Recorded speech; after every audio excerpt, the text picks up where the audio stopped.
How are your bird spotting skills? Do you think you could recognize and document enough species over the course of 2 days to raise money for the Manomet Inc. Bird Sanctuary? Well, if you're up to the challenge, every year during the fall migration, bird lovers and aspiring birders participate in the Manomet Bird-A-Thon. Birders participate individually or on a team by counting the number of different species of birds they identify in a 48-hour period and by asking family, friends, neighbors, and coworkers to sponsor them. We strapped on our binoculars and headed out into the bluff last weekend to bring you this next story.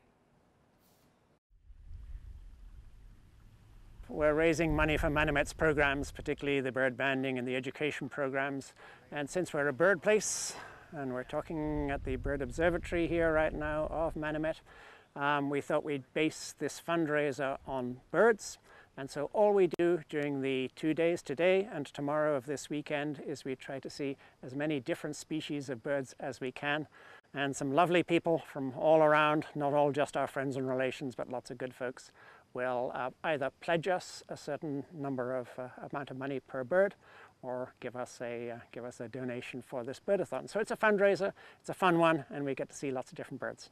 We're doing this at the time of peak diversity. This is when most birds of different sorts will be here. And so this is the fall migration, when many of the northern birds from around Massachusetts and right on up into Canada are heading down along the coast here, feasting on berries and heading down to southern US, Caribbean, and in some cases some of these birds are going all the way to South America. So the land birds are migrating down on the shore here. The shorebirds are migrating through the bays, and some of the raptors are soaring overhead, and we've been looking for all of these things. This is probably the peak time in between all of those, and we're trying to say this will be at the time when we can see most species. We're excited. This is a good time, middle of September. We have a variety of teams supporting us. Some of our trustees are out as trustees of Manomet. That's great. Some of our counselors who also help us. Some of our former students who have been through our program here, and many of those people are scattered all the way through North America. So we say we'll take anyone in Canada, anyone in North America, and put that together and get a team total. Other folks are just birding locally. This morning we had some beginning birders come in to Manomet, and they went out. We saw fewer birds there, but they're helping, and you know, people will sponsor. And it's not all about how many birds, it's about going out there and supporting a good cause. And a lot of good people will do that. As the land birds follow the coast down, the seabirds and the shorebirds follow the coasts down too.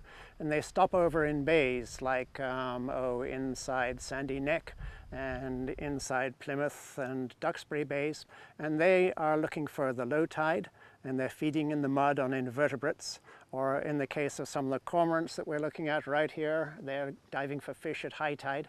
And so again, they're slowly moving southwards. It can get pretty darn cold here in the winter, and so they would rather be further south. They migrate because they can, and they come back and nest in these northern areas next year. Last year, with all of these teams out there, we were able to raise about $12,000 for the banding and education programs. This year we're aiming for 15, so we'll see what we can do. Who knows?